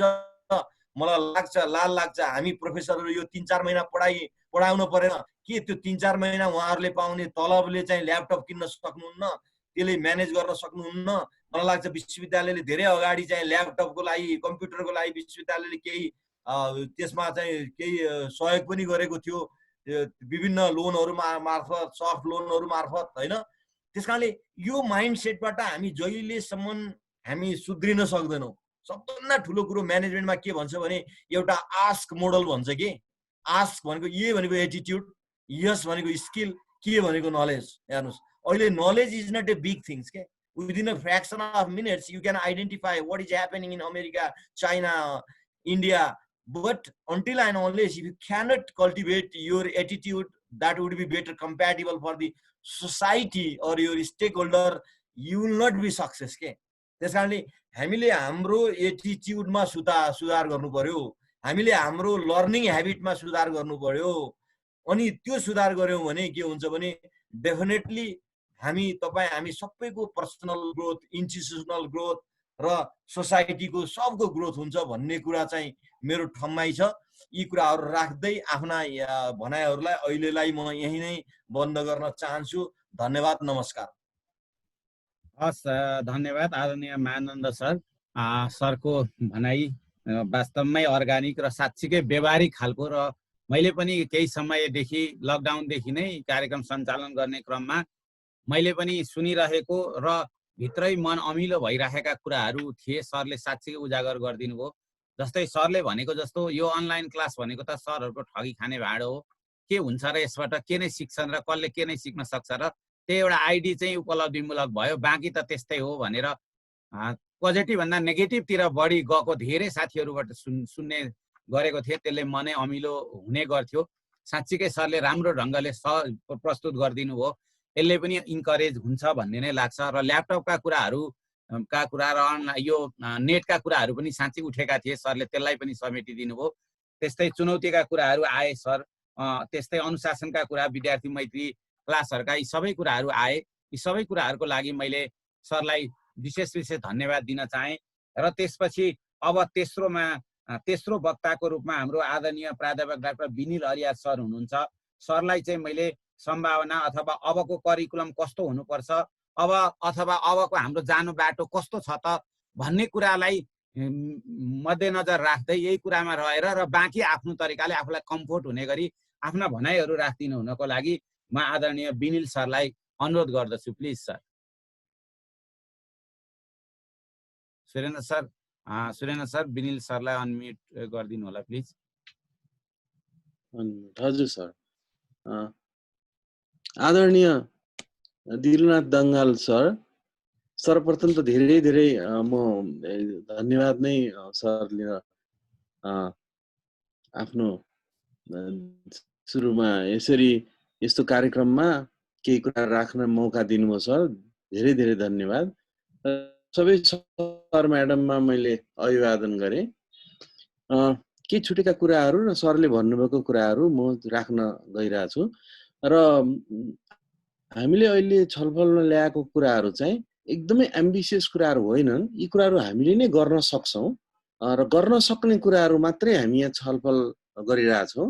र मैले पनि त्यो गर्न सक्ने, चाँडै गर्न सक्ने कुराहरू मात्रै यहाँ राख्न गइरहेको छु। सबभन्दा पहिले त सर यो अनलाइनको कुराकानी स्टार्ट भएपछि हामीले विद्यार्थीलाई सुरुमा विकर्षण थियो, त्यसबाट त्यो विद्यार्थीलाई आकर्षण चाहिँ पार्यौँ। विद्यार्थी आकर्षित भए, विद्यार्थी क्रमशः आउन थाले। पहिले विद्यार्थीहरू यसलाई अपोजै गरिरहेका थिए, हामी सबैजनालाई थाहा छ। विद्यार्थीलाई आकर्षण त गर्यौँ, तर विद्यार्थीलाई त्यति चाहिँ नि उनलाई मोहित पार्न सकेका छैन। उनलाई आकर्षण गर्यौँ, त्यो आकर्षण चाहिँ विकर्षणमा जान सक्छ। त्यस्तो मोहित कसरी पार्ने भन्ने चुनौती हामीहरू छ। विद्यार्थीलाई कसरी चाहिँ हाम्रो बडी ल्याङ्ग्वेजहरू क्लासमा पढाउँदाखेरिको डिफ्रेन्ट फ्लेभरहरू पनि अनलाइनबाट दिन सकिन्छ, त्यो हाम्रो च्यालेन्ज छ एउटा। अर्को चाहिँ शिक्षकहरूलाई हामीहरू आफैलाई यो कोभिडले नै हामीलाई प्रेरित गर्यो र सिस्टमले पनि त्रिभुवन विश्वविद्यालयलाई धन्यवाद दिनुपर्छ। त्रिभुवन विश्वविद्यालयले पनि शिक्षकहरूलाई प्रेरित गर्यो, नीति नियम बनाएर प्रेरित हामीले शिक्षकहरूलाई गर्यौँ, विद्यार्थीहरूलाई आकर्षित गर्यौँ। अब शिक्षकहरूलाई प्रेरित मात्रै गरेर हुँदैन, त्यो इच्छा शक्ति बढाइदिनुपर्छ। र शिक्षक र विद्यार्थीको बिचमा चाहिँ एकदमै अहम कुरा हुन्छ, पाठ्यक्रम हुन्छ। हामी सबैलाई थाहा भएको कुरा हो, पाठ्यक्रमले जोड्छ शिक्षकलाई र विद्यार्थीलाई। र त्यो पाठ्यक्रम चाहिँ नि लाई हामीले हानेका छैनौँ। सबभन्दा अहिले तत्काल गरिहाल्नु पर्ने, हामीले क्राइसिस म्यानेजमेन्टकै टाइममा सुरुको पहिलो 4 महिनामै पाठ्यक्रमलाई पनि अनलाइन अनुसारले रिभिजिट गर्नुपर्छ भनेर हाम्रो माग थियो। तर पाठ्यक्रम भन्दा पनि सबभन्दा पहिले विद्यार्थीलाई कनेक्ट गर्ने, ट्र्याक गर्ने, शिक्षकहरूलाई प्रेरित गर्ने कुराहरू प्रायोरिटीमा आयो। त्यसैले यो पाठ्यक्रमलाई अनलाइन अनुसारको अथवा अनुकूल यो अहिलेको संसारको व्यवस्था अनुसारले त्यो विषयमा विद्यार्थीहरूलाई विज्ञ बनाउने। हाम्रो पाठ्यक्रम त मलाई पर्सनली के लाग्छ भने हाम्रो पाठ्यक्रमहरू यो करिकुलम फर नलेज मात्रै छ। हामी ज्ञान दिन्छौँ, हामी यति ज्ञानी बनाउँछौँ कि, हामी यति धेरै कुरा डिसिमिनेट गर्छौँ कि हाम्रा विद्यार्थीहरूलाई हामीले एकोहोरो पण्डित बनाइरहेको हुन्छौँ। एकदमै जान्ने विद्यार्थीको पनि एक अर्थमा भन्दाखेरि हामीले टाउको ठुलो बनाउँछौँ, ज्ञानी बनाउँछौँ, तर उसँग शिल्पै हुँदैन, उसँग स्किलै हुँदैन, उसले अप्लाई नै गर्न सक्दैन। सबैतिर त्यही छ, साइन्स एन्ड टेक्नोलोजीमा त्यही छ। मलाई पर्सनली सर म्याडमहरू मलाई पर्सनली म सरप्राइज भएँ जब चाहिँ इन्जिनियरिङको डिटेल मैले 2 वर्ष अगाडि थाहा पाएँ। जब त्यहाँ म रिसर्च कमिटीमा मेम्बर भएर गएँ, त्यहाँका हाम्रा बीईहरू, हाम्रा इन्जिनियरहरू पनि किताबी ज्ञानबाट मात्रै इन्जिनियर हुँदो रहेछ, फिल्डमा गएपछि बल्ल स्किल पाउँदो रहेछ। मेडिसिनमा अलिकति बेटर छ। त्यसैले समग्रमा भन्दा हाम्रो पाठ्यक्रम चाहिँ करिकुलम फर नलेज मात्रै रहेछ। करिकुलम फर नलेजबाट करिकुलम फर स्किलमा जानु पर्यो। करिकुलम फर स्किल मात्रै पुग्दैन, किनभने युरोपले 22 वर्ष अगाडि नै करिकुलम फर स्किलमा जा भनेर अनिवार्य गरेको छ। वेस्टर्न युरोप मात्रै होइन कि इस्टर्न युरोपले पनि 22 वर्ष भइसक्यो। त्यसपछि गएको 12 वर्षदेखि चाहिँ करिकुलम फर स्किलले मात्रै पुग्दैन, करिकुलम फर इन्भेन्सनमा जा, इनोभेसनमा जा। त्यो स्किललाई अप्लाई गरेर नयाँ कुराहरू, हामीलाई काम लाग्ने कुराहरू समाजको लागि त्यो त्यो त्यतातिर प्रेरित गर्ने खालको करिकुलम हुनु पर्यो भनेर भनेको छ, प्र्याक्टिसमा छ।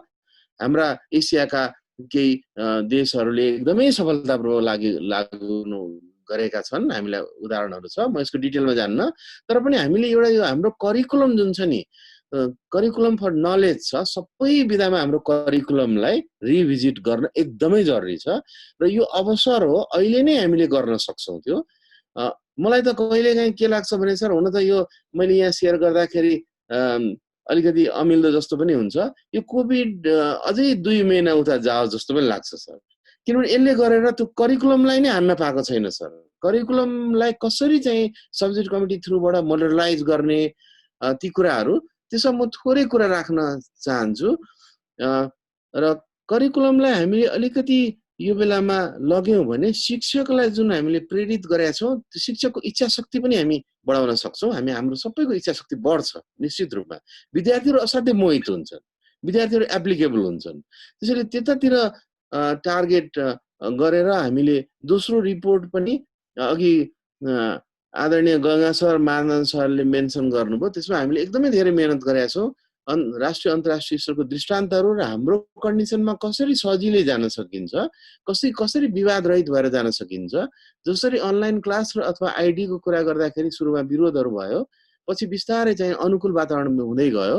अहिले कसैले पनि जसले सुरुमा जुन ग्रुपहरूले भनौँ अथवा सङ्घ सङ्गठनहरूले भनौँ विरोध गर्नुहुन्थ्यो, यो त हुँदैन, काम लाग्न छैन भन्नुहुन्थ्यो, अहिले उहाँहरू चाहिँ सपोर्ट गर्नुहुन्छ अथवा उहाँहरूको स्वर चाहिँ पातलो भएको छ। त्यो त्यस्तै हामी करिकुलमलाई मोडलाइज गर्दा पनि अझै धेरै स्ट्रङ सपोर्ट पाउँछौँ। त्यो कुरा हामीले मानव सर यहाँ हुनुहुन्छ, हामीले पटक हामीले कमिटीमा त्यसलाई पनि साइड बाई साइड प्यारली जानुपर्छ। त्यसलाई हामी सबैतिर जान सक्दैनौँ भने स्याम्पल लिएर कुनै इन्स्टिच्युटतिरबाट, कुनै फ्याकल्टीतिरबाट जाउँ न, त्यो पनि प्यारली गरौँ भनेर सुरु गर्न खोजे हो सर। त्यो अहिलेसम्म स्टार्ट चाहिँ भएको छैन, इन प्रिन्सिपल चाहिँ तयार भएको छ सर। अब म थोरै समय मैले सेयर गर्न चाहेँ सर, मलाई सेयर गर्ने अनुमतिको लागि मैले रिक्वेस्ट गर्छु सर धीरेन्द्रनाथ सरलाई। हस् sir, thank you sir. Surendra भाइ, विनिल सरलाई आदरणीय सर सेयर गर्दा हुन्छ सर, गर्नुहोस्। हस्, डिजेबल एटेन्डेन्ट स्क्रिन सेयरिङ भन्छ सर। अहिले फेरि मेरो विनिल अर्यालकोमा एकैछिन सर, इनेबल त गरेको छ हैन सर?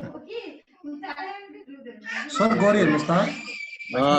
विनिल सर आयो सर, आयो। अब फर्स्ट क्लास भयो। Thank you sir. मैले थोरै यसमा परीक्षाका अवधारणाहरू पनि जोड्न चाहेँ सर। अघि हामीले सैद्धान्तिक रूपमा मात्रै छलफल गऱ्यौँ, अलिकति म भित्र पस्न चाहेँ, किनभने अहिलेको मेन समस्या नै अडेको परीक्षामा छ र करिकुलममा छ। करिकुलमलाई हामीले चाहिँ नि उपयुक्त बनाउनु छ र परीक्षालाई हामीले अलिकति वे आउट दिनु छ विश्वविद्यालयमा। मैले यसलाई ठुलै बनाएँ सर, केही स्लाइडहरू म स्किप गर्छु। र अगाडिको हामीले अब टिचर स्टुडेन्ट करिकुलमको यो हामी थाहा भएकै कुरा हो। एक्जामिनेसन भन्दा यो रियालिटीको केही कुराहरू गर्न चाहे सर। हामीका 4 खालको सिचुएसन रहेछ। एउटा चाहिँ भइरहेको परीक्षाहरू बिचमा ढ्याक्क रुक्या रहेछ, अर्को चाहिँ सेड्युल भइसक्या, अब परीक्षा हुन्छ है यो डेटमा भनेर सेड्युल भइसक्यो, तर त्यो एउटा पनि सुरु हुन नपाइकन परीक्षा क्यान्सल भएको रहेछ। त्यस्तै अर्का खालका विद्यार्थीहरू रहेछन्, उनीहरू पढ्दै थिए, अचानक लकडाउन भयो, उनीहरूलाई हामीले सुरुमा हामीले क्लासरुममा पढायौँ, अहिले चाहिँ हामीले अनलाइनमा पढाइरहेछौँ अथवा पढाइसकेका छौँ, कोर्स सकेका छ। ब्लेन्डेड टाइपको स्टुडेन्टहरू छन्, दुईटैतिर अनुभव भएको, डिफ्रेन्ट सेमेस्टरका अथवा डिफ्रेन्ट एनुअल सिस्टमका पनि ब्याचलर लेभलमा थोरै भए पनि कतै कतै अनलाइनहरू सुरु भएको पाउँछौँ। अनि अर्को चाहिँ हामीले स्टार्टै अनलाइनबाट गरेका छौँ विद्यार्थीहरू। त्यसरी एक्जामिनेसन पोइन्ट अफ भ्यूले हेर्दाखेरि हाम्रो बिचमा अड्किएकाहरूको जाँच गराउनु छ, त्यस्तै हाम्रो जाँचै सुरु नभएकाहरू जुन स्टार्टै गरेन, हुन पाएन, तिनीहरूको जाँच पनि गराउनु छ, परीक्षा गराउनु छ, तिनीलाई अर्को सेमेस्टर लाउनु छ, माथिकोलाई पनि दोस्रोलाई पनि। तेस्रोको चाहिँ नि आधा आधा किसिमले पढाएका छौँ, तिनको जाँच गराउनु छ। अर्कोको चाहिँ कम्प्लिटली अनलाइन पढाएका छौँ, तिनलाई हामीले परीक्षा गराउनु छ। परीक्षा नभइकन चाहिँ एजुकेसन चाहिँ इभल्भै हुँदैन, हामीले वे आउट दिनै पर्छ।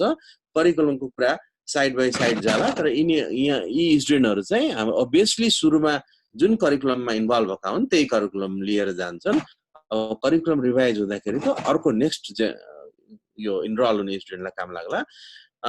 अलिकति मैले यहाँ केही रिभिजिट मात्रै गरेँ, म केही कुराहरू भन्दिनँ। यो चाहिँ नि एउटा युएस न्युज भन्ने एउटा वेबसाइट छ, त्यसले के भन्छ भने गएको 2 महिनामा, आजभन्दा 2 महिनामा लगभग 430 वटा युएस युनिभर्सिटिजहरूले अनलाइनको थ्रुबाट विभिन्न किसिमले चाहिँ परीक्षाहरू लियो। ती परीक्षामा एसेसमेन्ट पनि थिए, फाइनल एक्जामिनेसन पनि थिए, एन्ट्रान्सहरू पनि थिए भनेर भन्छ, जुन चाहिँ उनीहरूलाई पनि बाध्य गर्यो सिचुएसनले। त्यस्तै यो एउटा एकदमै फेमस यो रिभ्यू आर्टिकलहरू एजुकेसनमा पनि लेख्ने एउटा हो, इन्टरनेसनल ब्रान्ड भएको एउटा म्यागजिन हो वायर भन्ने। यसले पनि के भन्छ भने मात्रै यो इभन ब्लाइन्डहरूलाई पनि, इभन यो अलिकति मानसिक रूपले कमजोर भएकाहरूको लागि पनि कसरी इक्जाम लिने भन्ने कुरा फाइनल भएको छ र डिफ्रेन्ट मोडमा इक्जाम लिने भएको छ। यसरी कति अगाडि बढिसकेका छौँ हामीले त। हाम्रो विद्यार्थीलाई हाम्रो नर्मल स्टुडेन्टहरूलाई पनि रोकेको जाँचहरूको लागि सोचिसकेका छैनौँ। त्यस्तै अब कसरी जाँच लिने त भन्दा धेरै बहसहरू भएका छन् अन्तर्राष्ट्रिय स्तरमा विभिन्न विश्वविद्यालयमा। यो 20 युनिभर्सिटी, यो न्युजिल्यान्डको हो, यो युनिभर्सिटीले त्यो एरियाको र युरोपको केही युनिभर्सिटीहरूलाई बोलाएर लगभग 70 वटा युनिभर्सिटीले कसरी परीक्षा गर्ने त भनेर रिसेन्टली 1 महिनाभन्दा अलिक बढ्ता भनेर निकालेर रहेछ। त्यस्तै यो पनि आयरल्यान्डको त्यस्तै खालको एक्सर्साइज त्यहाँनिर पनि भएको पाउँछौँ हामी। त्यस्तै हामीले यो अकल्यान्डमा एकदमै इम्पोर्टेन्ट डकुमेन्ट छ। यो डकुमेन्टलाई इभन अक्सफोर्ड र क्याम्ब्रिजहरूले पनि यो डकुमेन्टको केही पार्टलाई चाहिँ युनिभर्सिटीको अफिसियल डकुमेन्टमा कन्भर्ट गरेका छन्। त्यस्तो खालको एक्सर्साइजहरू हाम्रो संसारमा यस्तो भएको हामी पाउँछौँ। यो अक्सफोर्ड युनिभर्सिटीले त 2020 सम्झिनु पर्दाखेरि यो टाइम्स हायर एजुकेसन ऱ्याङ्किङको अहिलेको नम्बर 1 युनिभर्सिटी हो। योभन्दा अगाडि पनि नम्बर 4 मा थियो, 2019 मा पनि। उनीहरूले 2020 देखि 2022 सम्मको हरेक इक्जामहरू ओपन बुक इक्जाम हुन्छ अथवा अनलाइन थ्रुबाट जान्छ, नसक्नेहरूलाई जो आउन सक्छन् उनीहरूको चाहिँ अफलाइन होला भनेर उनीहरू 22 सम्मको लागि डिसाइड गरिसकेको सिचुएसन छ। यो सबै कुराहरूले हाम्रो विश्वविद्यालय पनि सोच्नुपर्छ त। अहिले त शिक्षा त सबैतिर एक समानले जानुपर्ने हो। त्यस्तै इक्जाम प्रिपरेसनको स्ट्रेटेजिजहरू विभिन्न कुराहरूको मैले जस्ट यो हजुरहरूलाई थाहा भएकै कुरा मैले जस्ट देखाउन मात्रै चाहेँ। अब कसरी प्रिपेयर गर्ने त भन्ने कुराहरूको यति धेरै अभ्यासहरू भएका छन्। यो अभ्यासहरू हामीले हाम्रो विश्वविद्यालयका विभिन्न तहमा पदमा बस्नुभएकाहरूलाई यी कुराहरू भित्रबाट अनुभूत गराउन सक्नु पर्यो। हामीले सबैजना मिलेर गराउन सक्नु पर्यो र हामी पनि यो गर्न सक्छौँ है भनेर हामीनिर पनि त्यो खालको स्पिरिट आउनु पर्यो। यो एउटा ओभरल्याप भएछ सर। यो स्लाइडलाई मैले विशेष गर्न चाहे, यसलाई मैले अलिकति हटाएँ। यो जब दिल्ली युनिभर्सिटीले डिसाइड गर्यो अनलाइन बाट हामी इक्जाम लिन्छौँ, ओपन बुक इक्जाम लिन्छौँ भनेर, त्यसपछि मात्रै यहाँनिर हाम्रो नेपालमा पनि र अन्य एसियन कन्ट्रीहरूमा म यसमा देखाउन गएँ, यहाँ ओभरल्याप भएर प्रब्लम भयो सर। यो दिल्ली युनिभर्सिटी यहाँ के एउटा मात्रै सेन्टेन्समा पढ्न गएँ। Delhi university is going to conduct final year examinations from July 1, आज जुलाई 20 हो 2020। यो जुनको लास्टतिर आएको, यो जुन 20 मा आएको यो डिसिजन हो 1920 मा। Exam would be held in open book examination mode. यसले चाहिँ खास गरी भारतमा र वरिपरिका देशहरूमा सँगसँगै यो डेभलपिङ कन्ट्रीहरूमा पनि एउटा सेन्सेसनै ल्यायो, किनभने दिल्ली युनिभर्सिटी ग्लोबल ऱ्याङ्किङमा पनि 700-800 भित्र पर्दो रहेछ र उसको एचिभमेन्ट हिस्ट्रीहरू पनि उसको अलिकति साउन्ड भएको हुनाले यो कुरालाई लिएर अलिकति सिरियसनेस चाहिँ बढेको देखिन्छ इभन नेपालमा पनि। त्यसपछि अलिकति यो टियुले पनि वर्कआउट गर्यो, राम्रै वर्कआउट गरेको छ भन्ने हामीले सुनेका छौँ। अब 2-4 दिनमै डिसिजन आउला। एक्जामिनेसन हामीले कसरी गर्न सक्छौँ त यो कन्डिसनमा अहिले कोभिड हुन्जेलसम्म, अथवा कोभिड चाहिँ को ल्यान्डिङ त केही न केही हुन्छ, यसको सेफ ल्यान्डिङ होला अथवा चाहिँ यसको कुनै खालको भए पनि ल्यान्डिङ त हुन्छ, प्रिकसन हुने ल्यान्डिङ होला, अथवा यो मेटा स्टेबल स्टेटको ल्यान्डिङ भनौँ, इन्टरमिडिएट स्टेटको ल्यान्डिङ होला। कसै गरी ल्यान्डिङ हुन्छ, त्यो ल्यान्डिङ हामीले हाम्रो एजुकेसन सिस्टमलाई, हेल्थ सिस्टमलाई त्यो ल्यान्डिङतिर त लग्नै पर्छ। त्यसैले त्यता लग्नको लागि हामीले के गर्नुपर्छ त परीक्षाको हकमा। म क्लासभन्दा अलिक पृथक भएर गएँ सर, किनभने धेरै कुराहरू आइसकेका छ। त्यसपछि यो ओपन बुक एक्जामिनेसनको कुराकानीलाई लिएर धेरै छलफलहरू पनि भयो र डिफ्रेन्ट अरू मोडालिटी पनि, इक्जामको मोडालिटी।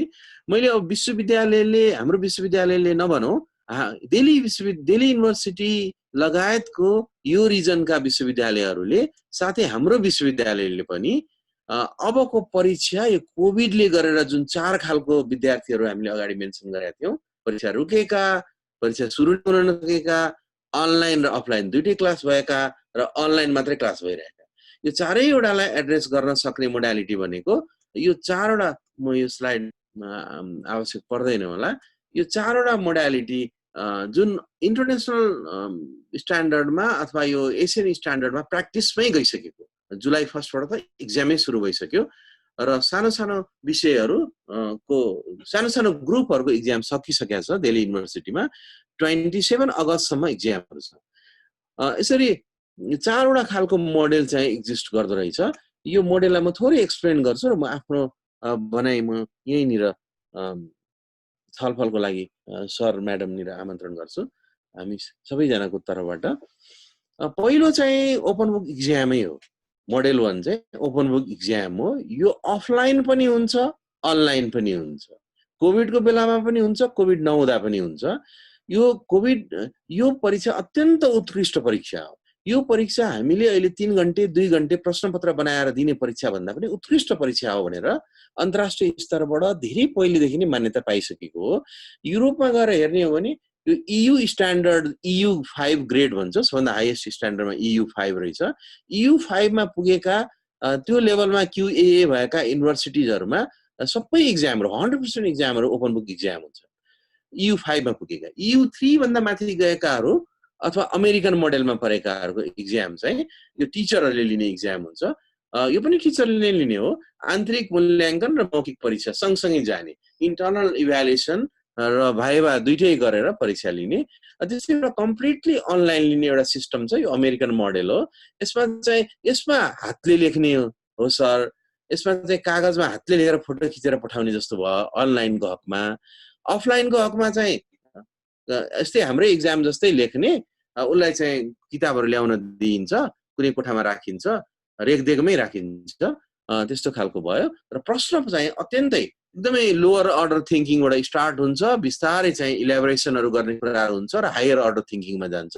यसको प्रश्नपत्र बनाउने चाहिँ एक खालको छुट्टै स्किम छ। त्यसमा हामी शिक्षकहरु गइसकेका छैनौं, हामीले त्यसमा चाहिँ बढ्ता मेहनत गर्नुपर्छ र यो जान सकिन्छ। यो थोरै सानो ग्रुपले नै यसमा चाहिँ गहिरिएर प्र्याक्टिस गर्यो र ट्रेनिङ प्रोग्रामहरु हामीले सबै शिक्षकहरुलाई यस्तै 3 घण्टे अथवा 4.5 घण्टे ट्रेनिङ गर्न सक्यौँ भने यो ओपन बुक इक्जामको लागि प्रश्नपत्र बनाउने तयार गराउन हामी सक्छौँ। यो हातले लेख्ने परीक्षा भयो, विद्यार्थीले हातले लेख्छन्। यो पनि हातले लेख्ने नै परीक्षाको मोडालिटी हो, यहाँ भाइभा पनि छ। यो चाहिँ हातले लेख्ने होइन, यो चाहिँ कम्प्युटरबाट टाइप गरेर लेख्ने परीक्षा हो। अनलाइन सफ्टवेयर हुन्छ, त्यसमा कम्प्युटरमै टाइप गर्नुपर्छ। चाहे त्यो इक्वेसनहरू लेख्नु परोस्, चाहे त्यो जे कुरा लेख्नु परोस्, कम्प्युटरमै कि मल्टिपल चोइस क्वेसन होस्, जस्तो खालको होस्, जुन खालको प्रोग्राममा जस्तो खालको क्वेसन होस्, कम्प्लिटली कम्प्युटरबाट लेखिन्छ, सबमिट गरिन्छ यो इक्जाममा इन्भिजिलेसन पनि हुन्छ। यो इक्जाम अगाडिको 2टा इक्जाम जस्तो। त्यसपछि अर्को मोडेल, यो मोडेल पनि धेरै ठाउँमा, हाम्रो नेपालमा मात्रै होइन अरू देशहरूमा पनि प्र्याक्टिसमा छ। खास गरी यो सोभियत सङ्घको पुरानो देशहरूमा चाहिँ लगभग यो 13-14वटा देशहरूमध्ये 6वटा देशमा हामीले पायौँ यो सामाजिक दूरी कायम गरी नियमित परीक्षा लिने, सानो ग्रुपमा नियमित परीक्षा लिइरहेछ। हाम्रोमा पनि यो प्र्याक्टिसमा छ। विद्यार्थीको अनुरोधबाट विद्यार्थीले लेखेर दिएर डिक्लेयर गरेर इन्स्टिट्युट अफ मेडिसिनमा एमडीमा यस्तो खालको सामाजिक दूरी कायम गरेर लिने परीक्षाहरू भइरहेको हामीले थाहा पाएका छौँ। त्यहाँनिर एमडीमा एउटा विद्यार्थी हुन्छन्, 2टा हुन्छन्। अहिले उहाँहरू चाहिँ इन्टर्न गरेर सधैँ आउनुपर्छ, एक दिन पनि एब्सेन्ट छैन। विद्यार्थी पनि रेगुलर हुनुहुन्छ, विद्यार्थी पनि थोरै छन्।